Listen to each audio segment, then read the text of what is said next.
You're welcome back to the Gavel. There has been high-level politicking in the National Assembly in the last week as lawmakers in both chambers are jostling for the leadership positions in the Senate and the House of Representatives. There have been intense lobbying by some of the lawmakers who are vying for the elective positions, and Nigerians are still watching to see if the ruling party, that's the All Progressives Congress APC, would zone the offices of the principal officers in the National Assembly and to which areas.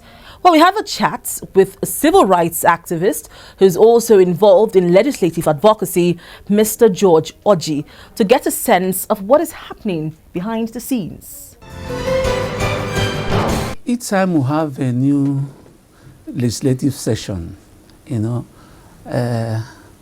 you don't take away the high tempo at the parliament. In 2011, for instance, when we had the 7th session, even though the like of George Akume was coming for the first time, and David Mark was there, for instance, it was almost obvious that he was going to become the Senate president. George Akume rallied a lot of supporters around him. He wanted to challenge David Mark in that office. And unfortunately for him, when they went for an election, he couldn't succeed. And then the Senate had to amend his standing order, his rules, to exclude first-timers there and made that office exclusive for ranking members. But that has not stopped the politicking that takes place each time a new session comes on. In 2011, when the present session came in, Bukola Saraki, the former governor of Kwara State, he came in, he had the same ambition. Unfortunately, the new rule caught up with him. He couldn't do much. He had already started rallying members around him to have a shot at the office. So it was easy for Mark to have a unanimous election back as the presiding officer. So this time around, we don't expect anything different. What is even more now is that there are so many ranking lawmakers, who have come back. So it makes the situation more interesting, So it's expected. So you have all manner of camps, all manner of individuals, struggling for that office. And we're seeing lawmakers like now the Senate minority leader, Senator George Akume, coming in. He is now a ranking lawmaker. Senator Bukola Saraki is also coming back. He's also a ranking lawmaker. Yeah. So this is going to be, the election for the leadership of the Senate is going to be highly competitive. Exactly. What is equally more interesting here is that the party, the APC, which has now become the majority party in the Senate, the National Working Committee of the party has zoned the office to North Central. But that is... Has it been confirmed that is No, that is subject to the confirmation of the National Executive Council. If they confirm it, then it becomes an issue for that zone. But once it hasn't been confirmed so far, it throws the office open. Okay? So for the like of Saraki, Saraki was the chairman of Nigerian Governors Forum. And if you look at his character, he's somebody who has a big ego for leadership, political office. Somebody like Akume has been there since 2007. He was a minority leader, and they all come from the same zone. So if the NEC ratifies that office for that zone, it's going to be a straight battle between him, Senator Saraki and Akume. Now, what are the chances of the Senate President, the current Senate President, Senator David Mark, becoming the Senate President in the 8th Assembly? I know that because I asked you this question before we started, that must the Senate President come from the ruling party? We saw a precedent being set in the House of Representatives when the Speaker, Tamuwal, defected to the APC and still maintained his seats even when they were not in the ruling party. So can the Senate President come from the opposition party? And the opposition in this case is going to, well, more or less going to be the People's Democratic Party. According to tradition and practice and norm, ideally, the party with the majority members in the parliament produces the presiding officers, be it at the House of Representatives or the Senate. That is tradition, that is norm, and that is practice.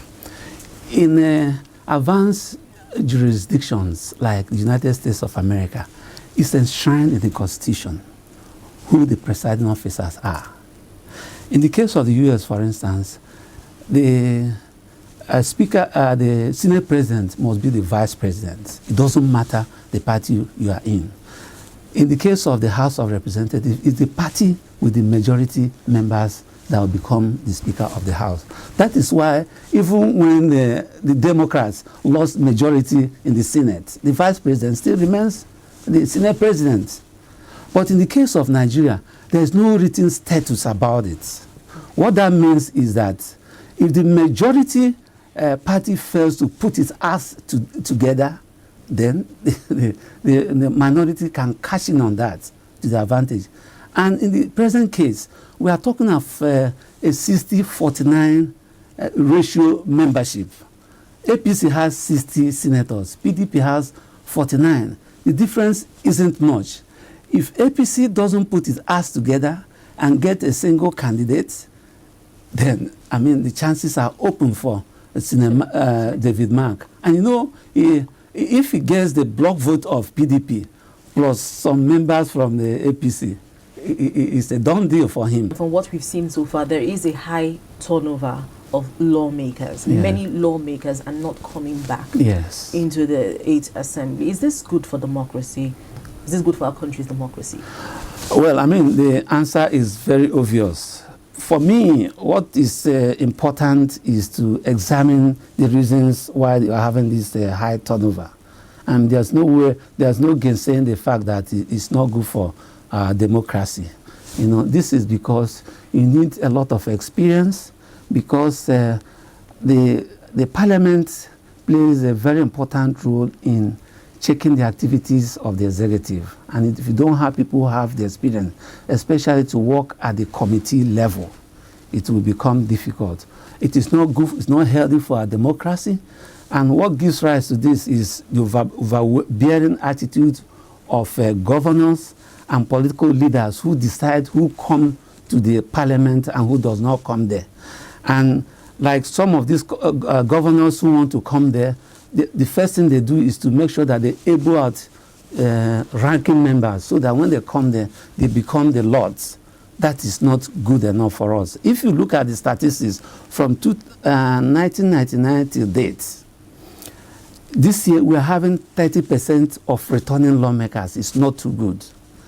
Last year, in 2011, we had 33%. It wasn't good enough. So we're even going... We are going in 2003, that was where we had like 34.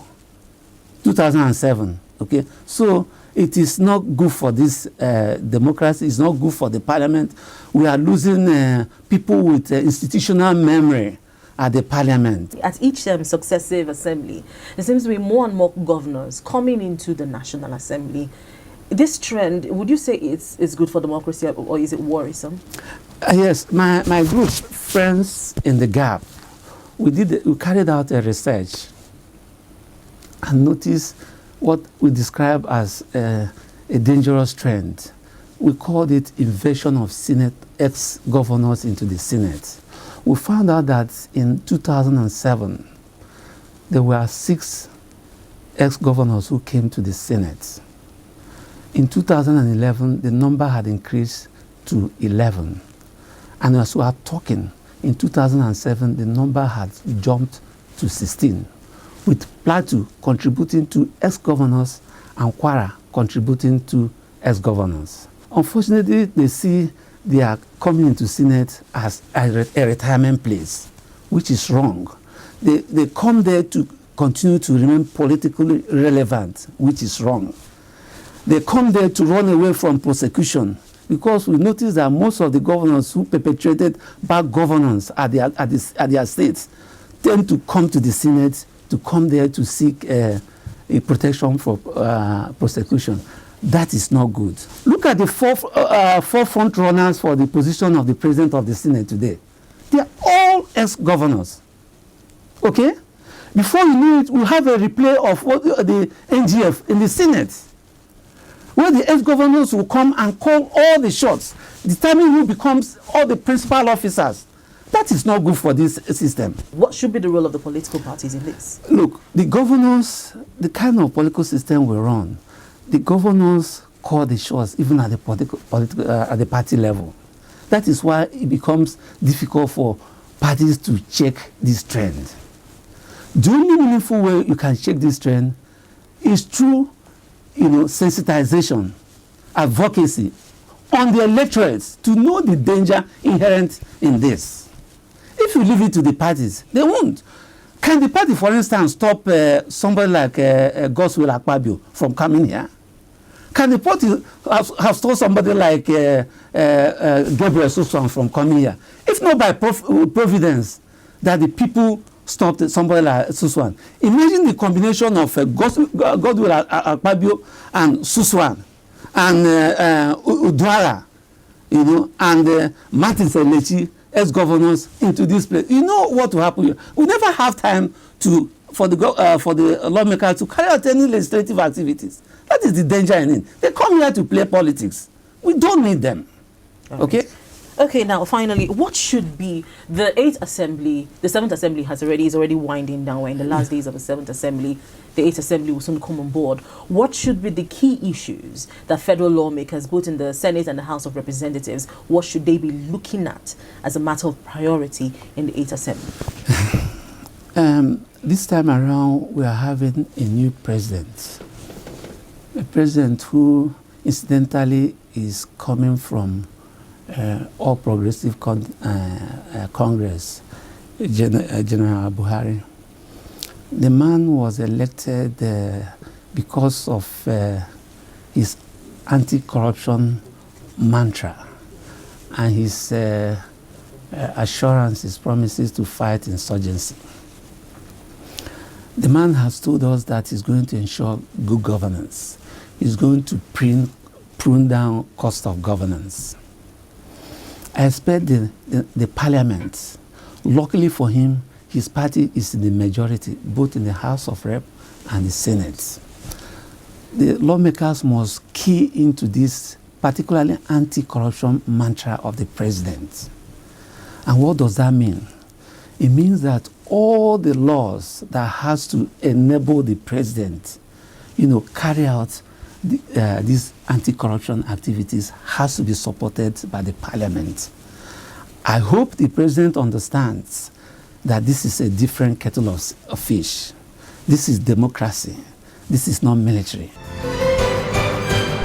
Now, this is where we draw the curtains for this week's edition of The Gavel. If you have any opinions on any of the issues discussed, please email us on thegavel@channelstv.com. Thank you for staying with us and see you again next week.